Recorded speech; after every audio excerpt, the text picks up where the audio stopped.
बिस्मिल्लाहिर्रहमानिर्रहीम। अस्सलाम वालेकुम नाज़रीन, आप यूट्यूब चैनल देख रहे हैं। मैं इमरान खान हूँ। इमरान खान साहब के लिए पूरी दुनिया में आवाज़ उठ रही है, बैनुल-अक़वामी सतह पर रोला पड़ गया है और मैं कुछ चीज़ें आपके सामने रखता हूँ अभी।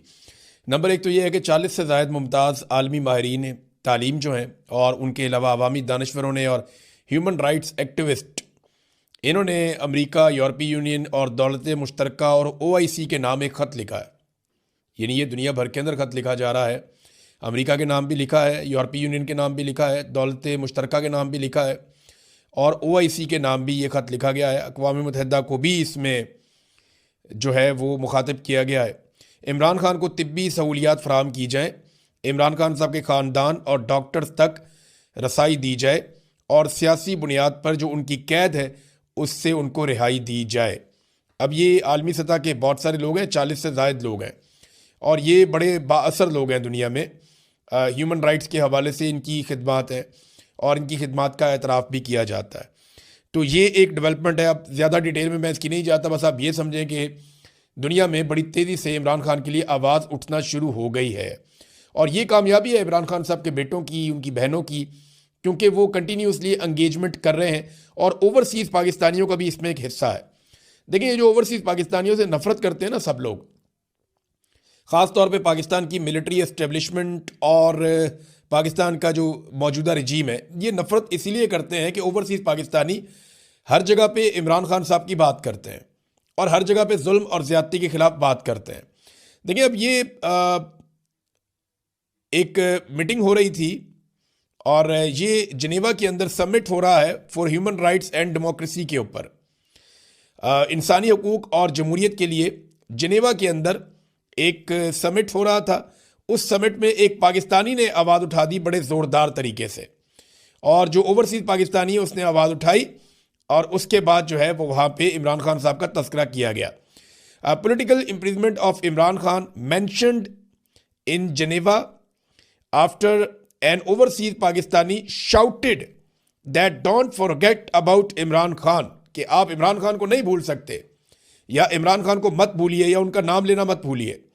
He is a political prisoner and former prime minister of the 5th biggest nation in the world, कि वो दुनिया की 5वीं बड़ी कौम का एक लीडर है और साबिका प्राइम मिनिस्टर है, आप उसे नहीं भूल सकते। और उसके बाद फिर इमरान खान साहब के लिए बाकायदा इस प्लेटफॉर्म के ऊपर आवाज़ उठाई गई और ये बताया गया कि रजीम कैसे इमरान खान साहब को दबा रहा है, रजीम कैसे पाकिस्तान के साथ जो है वो ज़्यादती कर रहा है। अब ये पाकिस्तानी डॉक्टर है सबरीना जिन्होंने ये हाईलाइट किया मामला, इन्होंने आवाज़ उठाई। अब पाकिस्तान का रजीम इसीलिए जो मौजूदा रजीम है आसिम मुनीर साहब ने बनाया हुआ है और अमेरिका की आशीर्वाद से बनाया हुआ है, जाली फार्म 47 के ऊपर बनाया हुआ है, सारे चोर डाकू इकट्ठे करके जिन्होंने मुल्क को लूटा कई दहाइयों तक, उन्हें इकट्ठा करके ला के इक़्तिदार में उठा दिया और इसका टके का फ़ायदा पाकिस्तान की फ़ौज को नहीं हुआ। ये बात मैं बार बार कहता हूँ कि ये पाकिस्तान की फ़ौज को इसका टके का फ़ायदा नहीं हुआ, बल्कि उल्टा उनका नुकसान हो गया और फ़ायदा चंद लोगों ने उठा लिया। ये माफिया सियासतदान और ये चंद जर्नैल, इन्होंने फ़ायदा उठा लिया और पाकिस्तान की फ़ौज वो पाकिस्तानी अवाम से दूर होती चली गई और ये सब जानते हैं, इसके अंदर डकी छुपी बात कोई नहीं है। तो ये दो डेवलपमेंट हैं इमरान खान साहब के लिए, हर तरफ जो है वो आवाज़ उठ रही है। नाज़रीन, सियासतदानों में सबसे लंबी जेल जो है वो जावेद हाशमी साहब ने लगातार काटी है और मुश्किल तरीन जेल काटी है। जावेद हाशमी साहब का अगर आप चेहरा देखें या उनकी हालत देखें तो आपको अंदाज़ा हो जाता है कि जेल की सख्तियों ने उनके साथ क्या किया। ज़ईम हुसैन कादरी साहब, ये मरहूम इंतकाल फरमा गए हैं, मेरे बड़े अच्छे दोस्त थे, बड़े शानदार इंसान थे और बड़े बहादुर इंसान थे। ज़ईम कादरी ने बड़ी कुर्बानियाँ दी नवाज शरीफ के लिए, जमहूरियत के लिए, और मुश्किल वक्त में नवाज शरीफ के साथ खड़े हुए। नवाज शरीफ और शहबाज शरीफ जो है उनकी अहलिया को कहते थे कि ऐसे ही लोग वज़ीर आज़म बनते हैं, ऐसे ही लोग वज़ीर आला और गवर्नर बनते हैं, लेकिन जब उन्हें इक़्तिदार मिला तो उन्होंने ज़ईम कादरी को टके टोकरी कर दिया।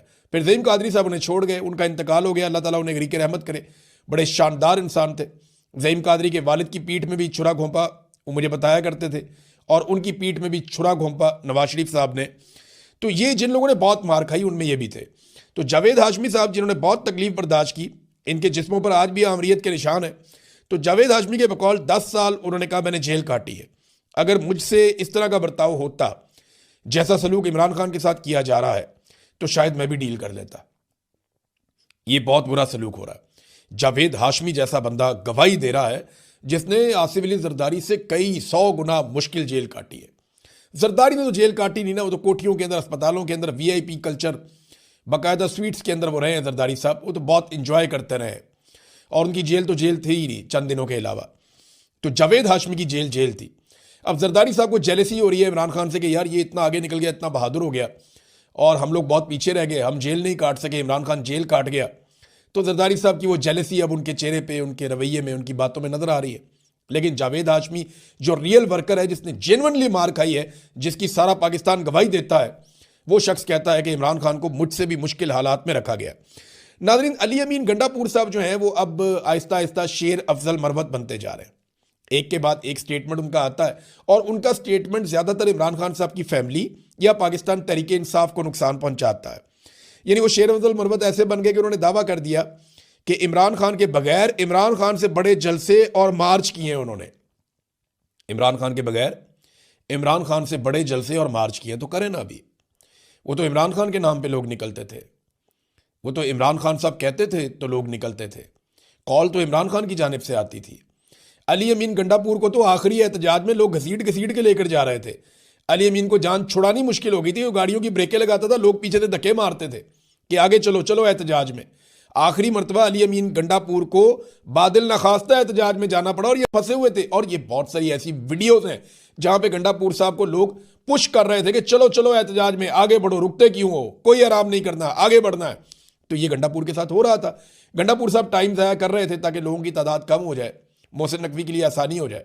लेकिन लोग ज़बरदस्ती गंडापुर को आगे की तरफ धकेल रहे थे और तंग आगे बुशरा बीबी फिर अली अमीन गंडापुर से काफ़ी आगे चली गई कि ये तो आगे जाता नहीं है तो मैं तो जाऊं, कारकुनों को लेकर कम से कम मैं तो वहां पहुंचूं जो इमरान खान साहब ने कहा हुआ है। बहरहाल आहिस्ता आहिस्ता गंडापुर साहब जो है उनको आसरा तो दिया हुआ है कि वज़ीर आला बन जाएंगे खैबर पख्तूनख्वा के, लेकिन ये होना नहीं है। यहाँ पे 90 के करीब MPs हैं पाकिस्तान तहरीक इंसाफ के, तो आखिरी नंबर अली अमीन गंडापुर का आएगा अगर सारे फारिग हो गए। क्योंकि अगर किसी को यह लगता है कि सुहेल अफरीदी को हटा के वो गंडापुर को बना लेंगे तो इससे दो नुकसान होंगे। एक तो गंडापुर बनेंगे भी नहीं, एक और तोहफा मिलेगा पाकिस्तान तहरीक इंसाफ की जानिब से एस्टेब्लिशमेंट को, और अगर सुहेल को हटा दिया तो सुहेल पहले से ज़्यादा ख़तरनाक हो जाएगा और सुहेल के पास फ्री हैंड हो जाएगा, बहुत सारी जिम्मेदारियां ख़त्म हो जाएंगी और बड़ा लीडर भी बन जाएगा।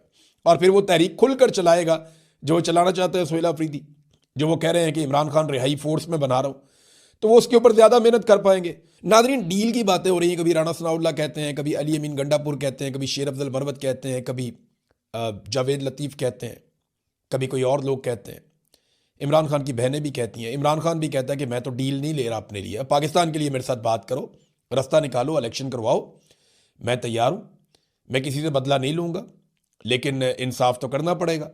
तो अब ये जो मामला है इसमें अलग अलग बातें की जाती हैं। मैं आपको एग्जैक्टली बताता हूँ कि कहाँ कहाँ पे डील की बातें हुई और ख़बरें बाहर आई और ये कितनी मरतबा हुआ। एक तो डील की लगभग कुछ 6 कोशिशें हुई हैं अब तक। 4 अगस्त को इमरान खान साहब को सबसे पहले कहा गया कि आप पाकिस्तान छोड़ दें वरना कल आपको गिरफ्तार कर लिया जाएगा, डील की पहली ऑफर।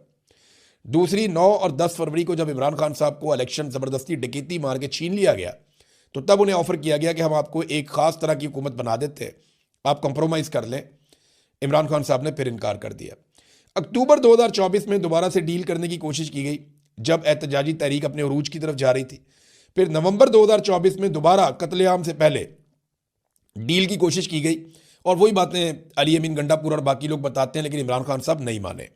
फिर अमरीकी डॉक्टर्स आए, अमरीकी बिजनेसमैन आया, इमरान खान साहब से मिला, इमरान खान साहब ने उनको भी साफ इनकार किया। तो ये डील की एक और कोशिश थी। और अभी हाल ही में इमरान खान साहब की आंख की बीमारी के दौरान एक मरतबा फिर कोशिश की गई कि इमरान खान साहब को किसी तरह से कोई रिलीफ इमरान खान साहब की पार्टी मांगे। इससे पहले आपको याद होगा अली अमीन गंडापुर ने ये कहा था कि इमरान खान साहब को जो है वो एक पैरोल के ऊपर रिहाई दी जाए, तो उस पर इमरान खान साहब ने नाराज़गी का इजहार किया था। अब वो पैरोल पे रिहाई तो चाहते ही नहीं है, ना इमरान खान साहब बनीगाला जाना चाहते हैं। हाँ, अपनी आंख का इलाज वो करवाना चाहते हैं जो उनका हक भी है और उनको ये इलाज मिलना चाहिए। किसी भी लीडर की आंख ज़ाया करना या किसी ऑर्गन को ज़ाया करना ये इंतहाई नामुनासिब है और ये सख्त ज़्यादती है, और इस चीज़ को ये डील के लिए इस्तेमाल कर रहे थे। इमरान खान साहब ने साफ इनकार कर दिया। अब नाज़रीन 2-3 खबरें मेरे पास और बहुत इंपॉर्टेंट है, ये मैं आपके सामने रखता हूँ, लेकिन पहले आप ये देखें कि फैमिली को नहीं मिलवाया जा रहा, तो ये बात तो समझ आती है यानी इमरान खान साहब अपनी बहनों से मिलेंगे तो बड़ा सख्त बयान देंगे आसिम मुनीर के खिलाफ, शहबाज शरीफ के खिलाफ, मौजूदा रजीम के खिलाफ, या हो सकता है वो बोर्ड ऑफ पीस के खिलाफ कोई बात बोल दे, या गाजा में फौज भेजने के बारे में कोई बात बोल दें। इमरान खान साहब तो इमरान खान है, वो कुछ भी कर सकते हैं। तो इसलिए बहनों को नहीं मिलवा रहे, ये तो बात समझ आती है। लेकिन वो इमरान खान साहब से उनके डॉक्टर्स को क्यों नहीं मिलवा रहे जो गैर सियासी हैं, जिन्होंने आज तक बाहर आकर कोई सियासी बात नहीं की? ये बात समझ नहीं आती।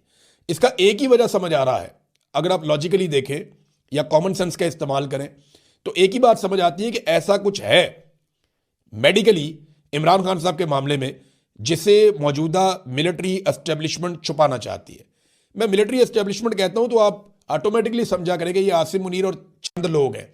जब आसिम मुनीर कहना हो तो मैं अकेले ही कह दूंगा, लेकिन जब मैं एक टोले का नाम लूं तो फिर मिलिट्री एस्टेब्लिशमेंट में कहता हूं। और ये सारी फौज नहीं होती, ये चंद लोग होते हैं, ये पूरे इदारे को बदनाम करते हैं।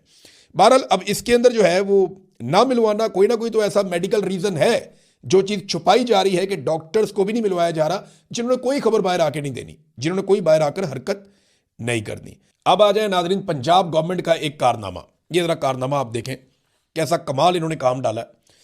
पीआईए कितने की बेची पाकिस्तान ने? पाकिस्तान ने पीआईए को बेचा, और जब पीआईए को पाकिस्तान ने बेचा तो बेचा 10 अरब रुपए में। यानी पीआईए को बेच दिया 10 अरब रुपए में, और एक तैयारा खरीदा पंजाब हुकूमत ने जिसमें 19 लोग सवार हो सकते हैं। बड़ा लग्जरी किस्म का, लेटने वाले सोफे भी हैं, आराम करने की जगह भी है, अलग मीटिंग के लिए भी प्रॉपर जगह बनी हुई है। बड़ा शानदार किस्म का इन्होंने एक तैयारा खरीदा पंजाब गवर्नमेंट ने मरियम नवाज के लिए, और ये लिया 11 अरब रुपए का। यानी 1100 करोड़ का इन्होंने तैयारा ले लिया। पीआईए कितने में बेची? उसमें दर्जनों तैयारे, उसके बेशुमार रूट्स, उसकी गुडविल, उसका इतना बड़ा नाम, उसकी जनाब जो उसके रूट्स हैं वही बहुत महंगे हैं, उसके साथ बहुत सारी प्रॉपर्टीज, असासे, वो सारा कुछ 10 अरब में बेच दिया, और एक 19 सीटों वाला तैयारा लिया 11 अरब रुपए में। ये है पाकिस्तान, और यह है पाकिस्तान को लूटने वाले हुक्मरान। अब इंफॉर्मेशन मिनिस्टर जो है पंजाब की, वो क्या कहती है? इंफॉर्मेशन मिनिस्टर कहती है कि एयर पंजाब, हम कोई एयरलाइन बना रहे हैं, उसका नाम एयर पंजाब है, और उसके लिए कोई जहाज और तैयारे खरीदे जा रहे हैं, और कुछ जो है वो लीज के ऊपर लिए जाएंगे, और ये इसी की एक कड़ी है। अब वो ये कह रही हैं कि जनाब ये तो हमने एक एयरलाइन हम बना रहे हैं। भाई एयरलाइन कहाँ रजिस्टर्ड है? उसका कोई सीईओ होगा, उसका कोई ऑफिसर होगा, उसका कोई हेड ऑफिस होगा, उसका कोई दफ्तर होगा, उसने कहीं बिड की होगी, कोई चीज़ तो नजर आए ना। ग्राउंड पे कख नहीं है, सिर्फ मरियम नवाज को खुश करने के लिए एक तैयारा लिया। और ये लिया क्यों है, जो मुझे समझ आती है ना, ये दौड़ने की तैयारी है। यानी इस किस्म का एक तैयारा हो ना, तो आप अपनी पूरी फैमिली को सवार करके एकदम निकल सकते हैं पाकिस्तान से। एयरफोर्स का तैयारा तो नहीं मिलेगा ना उस वक्त। यानी जब हसीना वाजिद वाला वक्त आएगा और ये मुश्किल में पड़ेंगे, और जब पाकिस्तान में इनकलाब आएगा, और वो इंशाल्लाह आएगा, जब पाकिस्तान में इनकलाब आएगा, ये मुश्किल में पड़ेंगे, तो उस वक्त इतना टाइम नहीं होगा कि एयरफोर्स इनको तैयारा दे, या कोई और एयरलाइन कमर्शियल में ये बैठकर निकल जाए। इन्हें इसी किस्म का एक तैयारा चाहिए होगा जिसको कहीं से भी उड़ा के पाकिस्तान से फरार हो जाए। तो ये मुझे लगता है कि उस चक्कर में इन्होंने ये एक तैयारा ले लिया है जिसको ये अपने कंट्रोल में रखेंगे, और झूठ बोलते हुए इनको शर्म भी नहीं आती कि जनाब हमने तो एक एयरलाइन बना रहे हैं एयर पंजाब। किधर अभी एयर पंजाब, उसका कोई डाटा लेकर आओ। इंफॉर्मेशन मिनिस्टर जो है ना पंजाब की, उसने झूठ बोल बोल के तबाही फेरी हुई है। हर चौथे दिन इनका कोई ना कोई झूठ पकड़ा जाता है, और ढिटाई के साथ एक नया झूठ बोल देते हैं। ये पिछले 8-9 महीनों के अंदर इन्होंने 900 बंदा मार दिया पंजाब के अंदर, सीसीडी ने। भाई 900 बंदा मार दिया, अंदाजा करें आप, 2000 से ज्यादा को 2500 के करीब बंदा इन्होंने टोटल मार दिया अब तक। जो कत्लेआम पंजाब के अंदर पुलिस ने ये किया ना सीसीडी ने, इसका इनके पास जवाब नहीं है। बेशुमार ऐसे लोग मार दिए जो बेगुनाह थे। यानी मावराए अदालत कत्ल करते चले जा रहे हैं, करते चलो। अदालतें बंद कर दो फिर। अगर तुमने ऐसे ही इंसानों का कत्लेआम करना है तो फिर अदालतें बंद कर दो। ये तो दुनिया में कहीं नहीं होता, दुनिया के अंदर वावेला पड़ गया। अल जजीरा ने रिपोर्ट कर दिया कि ये कर क्या रहे हैं, व्हाट्स गोइंग ऑन, ये तुम लोग क्या कर रहे हो पाकिस्तान में, अंधाधुन बंदे मार रहे हो। 900 बंदा अभी रिपोर्ट हुआ इन्होंने मारा गुज़िश्ता तकरीबन कोई 8-9 माह में।